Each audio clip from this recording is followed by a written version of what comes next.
Hi, I'm Dave. I'm an instructor here at Tranquil Space, and welcome back to part 2 of the Tranquil Space experience. I'm here today with the lovely Missy, who is going to demonstrate some of the basic uses of the props that you'll find in the studio.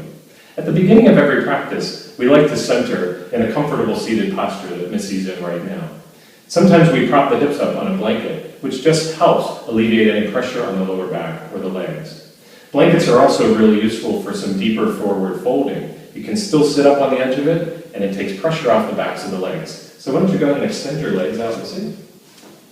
So she can simply sit up nice and tall, or begin to fold forward here. Another prop that we always play with in the studio is a strap. And I can place that strap around the base of her feet, and she can take a hold of it. So we're not putting too much pressure on the backs of the legs, but she can still get into a nice forward fold. Another prop that we often play with is this cork block right here. This block is great for any level of students, so even advanced students can make use of this. I'm going to ask Missy to bring the soles of her feet together, and we'll place this block right under the outer edges of her feet. And she can fold deeply over the block and over the feet. So if you happen to be a little more open, or the hips might be a little more open, maybe a block is for you in certain postures. Your teacher can help walk you through that.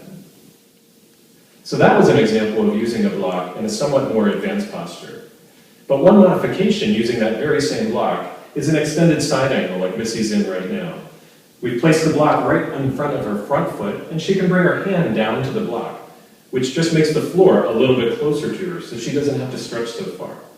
And as her practice grows, she can remove that block altogether or lower it to some of the lower heights on it. So I've shown you how to use the basic props in the studio: the blanket, the strap, and the block. And there are many other uses for all three of those props. You can help your teacher and yourself when you come into the studio, and when you roll out your mat, make sure you have one of each available for practice. My name's Dave, this is Missy, namaste.